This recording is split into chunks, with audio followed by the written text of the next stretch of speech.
Okay, here is a graph of the Dow Jones Industrial Average over 10 years, um, going back here to 2000 here. And this here up here is the Dow Jones Industrial Average over a 10-year period. And this down here is the monthly MACD invented by Gerald Appel in 1971. It has this maroon line which has the direction of the market, and it has this blue signal line that crosses over. And in January 31st of 2000, before the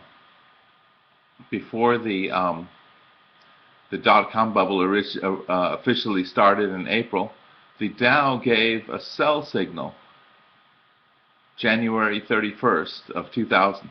And then it didn't give a buy signal up until about March, April of 2003, long before any trend lines were broken.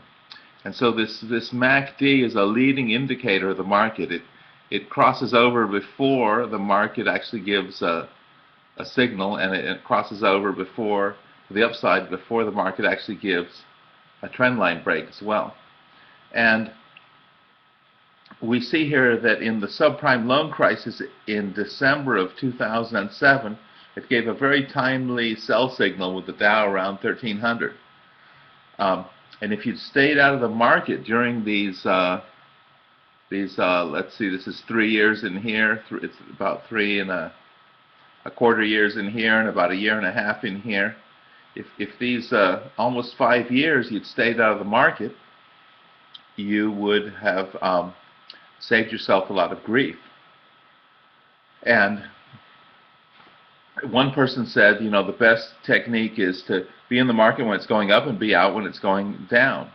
And this is something, this monthly MACD gives some very timely sell signals sometimes, and you can get out of, you can do this on stocks as well. Get out of the stock, like you can buy, Boeing at 30 and sell it at 90. And some of the stocks that are moving wildly during economic recoveries, like General Motors, Ford. This technique tends to work very well, using this monthly MACD to give you sell signals, and you get out and you wait for a dip and you get right back in. And so this is a very good technique. There's sometimes you should stay out of the market and sometimes you should be in the market. Currently, when we look at the market in 2013 here, 2013, the monthly MACD is accelerating to the upside. So the market is breaking out because hiring has improved a little, building materials are selling a little better, construction's a little better, home builders a little better, banks, insurance agencies, energy is a little better. So the market has broken out to the upside, and the monthly MACD is very positive. So we should definitely be in the market, and there might be some corrections like there were here in the past, but they'll tend to be minor corrections because the fundamentals that caused this crash, here you had some Alt-A and option arms loans that adjusted in here that caused this, those are now that the loans are no longer resetting, very few are resetting still.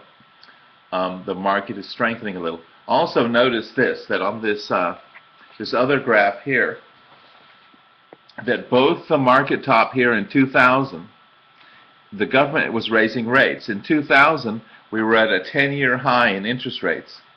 And here also, in 2006 and 7, the interest rates were the highest they were in 5-6 years.